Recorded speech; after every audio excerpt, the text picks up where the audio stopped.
So, yun na nga. Pagising ko, sobrang bigat ng dibdib ko.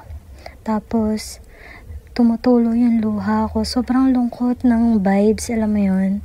Kasi napanaginipan ko yung ex ko. Nakita ko daw sila sa mall.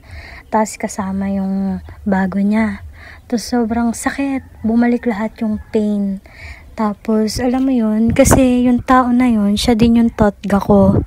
Kasi, naalala ko pa dati, kapag namamasyal kami, pag hindi pwedeng ipasok yung car niya sa specific place, like halimbawa sa park, hanggang doon lang sa parking area, gagawin niya, papasanin niya ako para hindi ako mapagod maglakad. Tapos, gagawin niya, siya yung nagsusot ng medyas sa akin. Tapos, siya rin yung pagkapapasok ako, siya yung nagsusuklay ng buhok ko. Tapos, magagalit siya pag binuksan niya yung wallet ko tas walang laman. Sasabihin niya, di ba sinabi ko sa'yo, pag wala ka ng pera, magsabi ka sa akin. Kasi gusto ko mabili mo lahat ng gusto mo, lahat ng kinikrave mo. Ganon.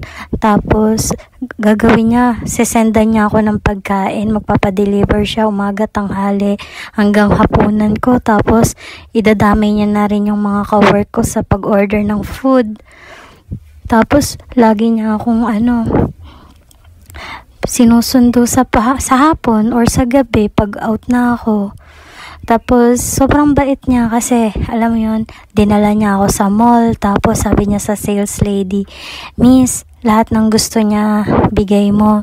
Binila niya ako ng MAC na makeup, kung anik-anik yan. Tapos, mamahaling damit.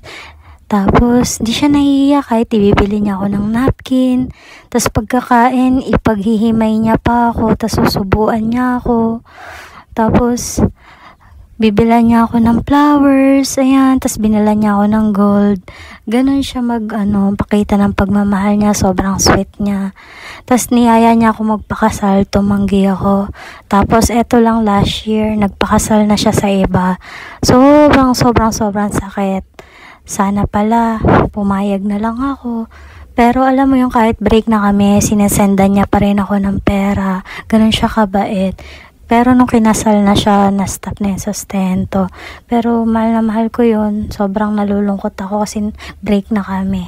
Yun lang.